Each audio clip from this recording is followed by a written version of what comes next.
뱃사공. 네, 이 총각 뱃사공 노래에 자연스럽게 그루브를 타고 있는 이우영 아나운서 스튜디오에 나왔습니다. 안녕하십니까? 안녕하십니까, 이우영입니다. 네, 아직 공약을 지키려면 저희가 500명 이상 네. 들어오면 뱃사공 옷을 입기로 했는데 아직 네. 어렵고요. 네, 안 되면 100명, 200명이 넘으면 이 노래를 직접 한번 불러주시는 것도 좋을 것 같아요. 네, 한번 연습해 오도록 하겠습니다. 간드러지게. 네. 자, 첫 번째 소식부터 알아보겠습니다. 국회 교섭단체 대표 연설이 어제 오늘 연달아 있었습니다. 어제는 민주당 박홍근 원내대표의 연설이었죠. 주로 현 정부를 비판하는 내용이죠. 네, 먼저 측근 채용, 사적 채용 논란에 대해서 언급을 했습니다. 박 원내대표는 대통령의 측근 챙기기는 도를 넘은 지 오래다 이렇게 얘기를 했는데요. 그 윤석열 정부 대통령실이 이른바 검찰 출신 문고리 육상시에 의해 장악됐다는 비판이 제기되고 있다 이렇게 지적이 나왔습니다. 네.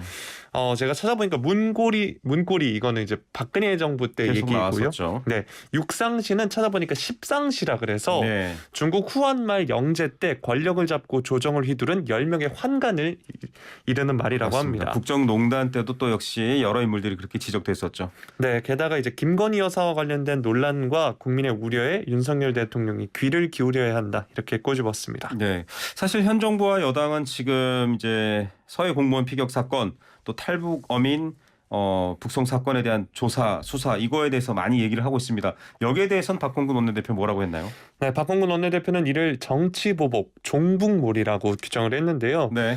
정치보복성 기획수사와 구시대적 종북몰이로는 국면 전환에 결코 성공할 수 없다면서 네. 지금은 비상한 경제 상황으로 대다수 국민이 불안하고 삶이 벼랑 끝에 내몰리는 위기 국면이다 이렇게 지적을 했습니다. 네, 사실 지지율의 여러 가지 근거로서 경제 상황을 국민들이 많이 꼽았다고 하는데 고물가, 고금리, 고환율, 고유가는 여전하고요. 이런 상황에 대해서는 뭐라고 야당 입장으로 얘기를 했죠? 네, 박홍근 원내대표는 이런 상황에 대해서 무대책으로 일관하던 윤석열 정부가 뒤늦게 처방을 내놨는데 방향이 완전히 거꾸로 가고 있다.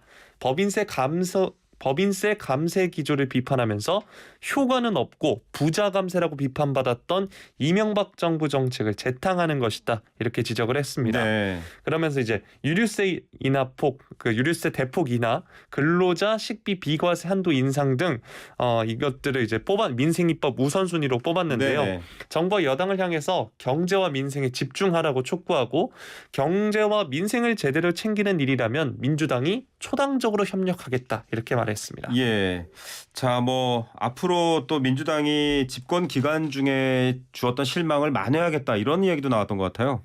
네, 박 원내대표는 2017년 대선 이후 연이은 선거 승리, 특히 압도적인 총선 승리와 의석수에 취해서 오만과 독선에 빠지지 않았는지 깊이 성찰한다 이렇게 얘기했습니다. 네. 그러면서 국민의 고통을 집권당이면서도 제대로 책임지지 못했다 이렇게 자인을 했는데요. 네. 이제는 철저히 반성하고 새롭게 거듭나겠다 이렇게 말했습니다. 네. 여가 싫어서 야를 지지하고 야가 싫어서 여를 지지하고 더 이상 국민들은 그렇게 하지 않는다라는 것 모든 정치인들이 알아야 할 것 같습니다.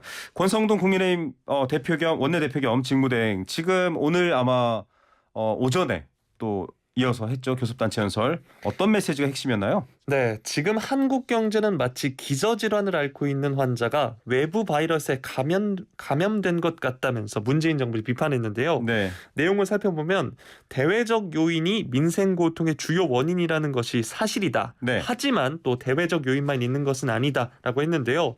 경제 체질이 나빠졌기 때문에 외부적 위기에 더욱 취약해진 것이다. 이렇게 말을 했습니다. 그 말은 약간 또 지난 정부 때문이다라는 의미처럼 들려요.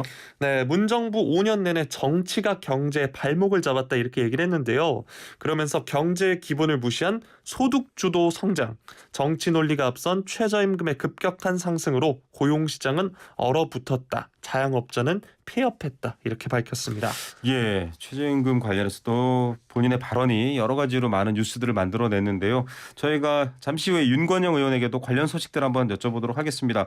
민생 대책에서는 초당적으로 협력하겠다 민주당이 얘기를 했는데 권성동 원내대표는 뭐라고 했습니까? 네, 내용이 겹치는 것들이 있습니다. 일단 유류세 인하폭 확대도 마찬가지고요. 네. 또 30조 원 규모의 새 출발 기금을 설립해서 소상공인과 자영업자들의 원리금 상환 일정을 조정하겠다 이렇게 말했습니다. 네. 또 이제 부동산과 관련해서는 공시지가를 재조정하고 분양가 상한제를 재검토하겠다 이렇게 얘기를 했고요. 네. 또 무주택자 실소유자 생애 최초 주택 구매 시 취득세 감면 확대 등도 강조했습니다. 예, 지금 사실 대우조선의 파업 때문에 굉장히 많은 뉴스가 그 관심으로 쏠리고 있습니다. 여기에 대해서는 어떤 발언을 했나요? 네, 권 원내대표는 강성노조의 불법 행위 엄단해야 한다 이렇게 말했는데요. 네. 불법 파업으로 6,600억 원에 이르는 영업 손실이 발생했다 이렇게 얘기를 했습니다. 그러면서 불법 행위를 엄정하게 대응해야 한다.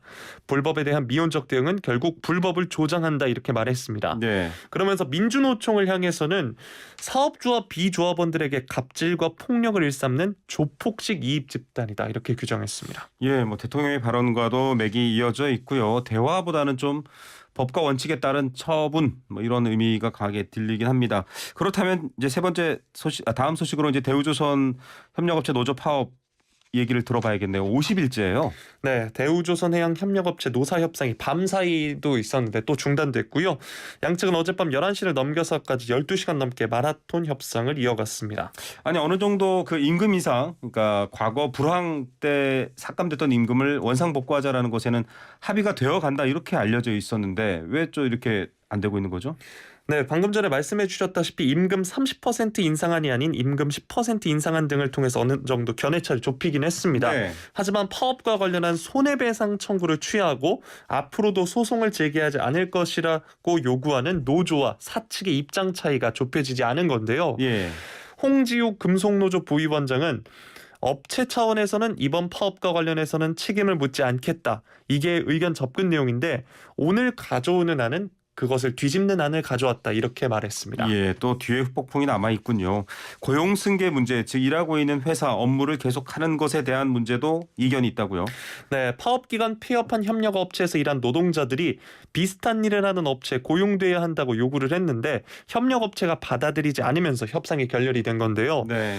권수호 대우조선 사내협력사 협의회 회장은 어떻게 100% 수평 이동해서 회사 없어진 거를 나머지 같은 공정에 있는 회사가 받아주느냐 될 수가 없는 거 아닙니까? 이렇게 말했습니다. 예.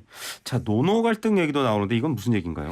네, 어제 오후 민주노총 금속노조가 이 대우조선해양 앞에서 5천여 명이 참석한 가운데 파업을 지지하는 집회를 열었는데요. 네.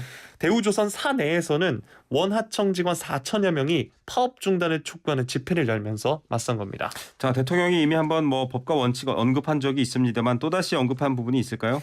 오늘도 간단하게 언급을 했는데요. 빨리 불법 행위를 접고 정상화하길 국민이 바란다 이렇게 얘기를 했습니다. 예, 결국은 협상이 안 되면 국민의 손해 또 우리 경제의 손해로 이어지기 때문에 협상안을 향해서 좀 대안적인 태도를 두 쪽 다 가졌으면 좋겠습니다. 세 번째 소식으로 가보겠습니다. 코로나19 확산세 점점 커지고 있고 더블링 얘기도 나오고 있는데 고등학교 수학여행에서 집단 감염이 또 나왔죠. 네, 코로나 확산세 계속해서 연이어서 이어지고 있는데요. 오늘도 확진자가 7만 명을 넘겼습니다. 이런 가운데 지난 10일부터 15일까지 전주의 한 고등학교 1, 2학년 학생과 교사 등 470여 명이 제주도로 수학여행을 갔는데요. 지금까지 파악된 바로는 최소 159명이 감염된 것으로 나왔습니다.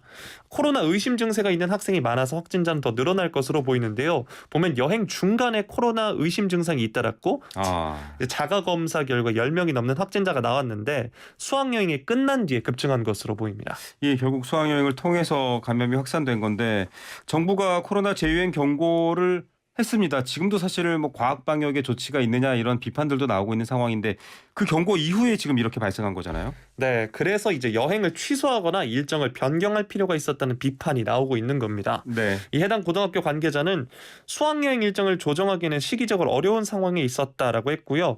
또 일부 학생과 교사들은 수학여행 도중에 증세를 보여서 중도에 귀가하기도 한 것으로 확인됐습니다. 네. 학교 측은 접촉 최소화를 위해서 1학년과 2학년을 분리해서 수학여행을 진행했다고 해명을 했는데요. 하지만 재유행 속에 떠난 수학여행에서 집단 감염을 막기는 역부족이었습니다. 예, 자 최근 10대와 20대 확진자가 급증합니다. 저희가 그 이재갑 교수와 인터뷰를 할 때도 학생들 또 젊은 층에서 빠른 속도로 확산된 뒤에 가족 노년층, 취약계층으로 확산될 수 있다 이런 경고를 했는데 휴가철이잖아요. 또 좀 불안감이 있을 것 같아요. 네, 7월 둘째 주를 봤을 때 전체 신규 확진자 중 10대가 16.3%, 20대가 19.2%로 환자 3명 중 1명이 10대와 20대입니다. 네. 이 방역 당국은 예방 접종률이 낮은데 교실과 학원 등에서 접촉 빈도가 높다 보니 발생률이 높은 것으로 보고 있고요. 요즘 네. 이제 젊은 분들 많이 가는 네. 이태원, 강남 이런 데만 가봐도 맞아요. 사람들이 정말 많고요. 요즘 페스티벌도 많이 있어서 그 영향이 아예 없진 않은 것 같습니다. 실외 마스크가 해제돼 있는데 실외에 많은 사람들이 좁은 공간에 모여 있는 경우도 있습니다. 물론 실외는 상대적으로 안전하긴 합니다만 걱정이네요. 자, 그런데 오늘 아침에도 저도 한동안 이 뉴스에서 눈을 뗄 수가 없었는데 세종시에서는 초등학교 3학년 학생이 확진 판정되고 그 다음 날 바로 잘못되는 일이 있었어요. 네, 지난 15일 오전 확진 판정을 받은 8살 A양이 같은 날 오후 고열과 경련 증상을 보여서 종합병원 응급실로 이송이 됐는데요. 네. 하지만 상태가 갑작스럽게 악화되면서 이번 하루 만에 숨을 거둔 겁니다. 현재까지 밝혀진 바로는 특별한 기저질환은 없었고 백신은 접종하지 않은 것으로 알려졌습니다. 아, 안타깝습니다. 정말 또 심심한 위로의 말씀 전하겠고요. 자, 마지막 소식입니다. 아, 이게 정말 쌈짓돈도 아니고 뭐 은행 횡령이 왜 이렇게 많이 있는지 모르겠는데 농협이에요. 이번에도 안성시 농협에서 또 횡령 사건이 일어났네요. 네, YTN 단독 보도로 전해진 소식인데요. 지난달 초 경기 안성시 고3 농협에서 횡령 사건이 발생한 겁니다. 네. 양공 유통사업부 소속 30대 직원 A씨가 물품 대금 5억 원 가량을 빼달린 것으로 확인이 됐는데요. 네. A씨가 보면 올해 2월부터 5월까지 잡곡 업체에서 잡곡을 매입했다고 속이고 세금 계산서를 발행을 받습니다. 네. 이 조합에서 세금 계산서를 발행할 때 원칙적으로 업체를 확인하고 대금은 업체 통장으로 입금하게끔 돼 있는데 네. 조합이 업체 계좌로 돈을 입금한 뒤에 A씨가 다른 은행에 본인 계좌로 빼돌린 것으로 농협 측은 현재 파악하고 있습니다. 예, 참 요즘 뭐 우리은행 사건도 그렇고요. 또 여러 기업들의 횡령 사건도 그렇고 돈에 대한 개념의 문제인지 도덕에 대한 개념의 문제인지 참 안타깝습니다. 이제 경찰 조사도 되고 있을 텐데 이것도 자체 시스템에 의해서 발견된 게 아니라 이분이 출근 안 하니까 결국 발견된 거죠. 네, 지난 9일 본부에 보고를 했는데 경찰 수사 의뢰는 한 달 가까이 지난 4일에 이뤄졌습니다. 네. 농협 측은 경찰이 요구한 자료 준비와 정확한 피해 금액 산출 때문에 고소장 접수가 늦어졌다 이렇게 밝혔는데요. 현재 이제 잠적한 A씨의 소재 파악에 집중하고 있습니다. 예, 요즘 뭐 여러 투자 때문에 또 그랬다라는 얘기들도 종종 이런 뉴스들 사건들 뒤에 따라 붙기도 합니다. 구의역 지점 농협 이곳은 횡령 사건 피해 금액이 더 커졌다 이런 말도 나와요. 네, 요즘 저만 해도 이제 농협 횡령 사건을 두 번째, 세 번째 다루는 그렇죠. 것 같은데 지난달 30일 발생한 서울중앙농협 구의역 지점 직원 횡령 금액이 당초에는 이제 20억 원으로 알려졌는데 그렇죠. 50억 원 가량으로 늘었다고 합니다. 아, 이게 이 직원이 자신도 모르는 대출이 신청돼 있다라는 고객 신고 때문에 결국 그러니까 내부 시스템에서는 검증이 안 된 거예요. 이게 참 정말 걱정인데 일단 구속됐죠? 네, 지금 현재 이 직원은 업무상 배임 혐의로 구속 상태로 검찰에 넘겨진 상태입니다. 이 횡령을 내부에서 특히 은행인데 이게 점검이 안 됐다라는 게 참 걱정입니다. 네, 지금 이게 살펴보면 농협 본점이 약 1,115개가 있고요. 네. 지점까지 합하면 4,800곳이 넘는데 네. 모두 개별 법인이라고 합니다. 아, 네. 이 지역 단위 농협의 경우에는 내부 사정에 밝은 장기 근속 직원들이 대부분이라서 직원 비리를 쉽게 알아차리기 힘든 현실이라고 하고요. 비정상적인 자산 흐름을 감시하는 전산 감사 시스템도 이미 마련돼 있긴 하답니다. 네. 하지만 조금씩 여러 번에 걸쳐서 돈을 빼돌리면 정상적인 거래로 인식돼서 걸러지지 않는다고 합니다. 예, 이제 이렇게 좀 대책이 빨리 마련해야 되는데 금융소비자보호법에 농협도 포함해야 한다 이런 목소리도 있다고요. 네, 금융소비자보호법 금소법은 금융소비자의 권리를 강화하기 위해서 불공정 행위, 부당한 권유를 금지하는 등 6대 판매 원칙을 마련해둔 법인데요. 위반하면 이제 금융사는 수입의 최대 50%까지 징벌적 과징금을 네. 물게 됩니다. 알겠습니다. 그런데 문제는 이제 농협이 상호금융업은 소관부처가 제각각 다르다 보니까 금융위소관인 신현만 네. 금소법 적용을 받고 있다고 합니다. 알겠습니다. 자, 횡령 하지 마셔야 되고요. 이런 거에 대한 좀 점검 시스템도 강화돼야 될 것 같습니다. 오늘 뉴스 감사드립니다. 고맙습니다. 이우영 아나운서였습니다.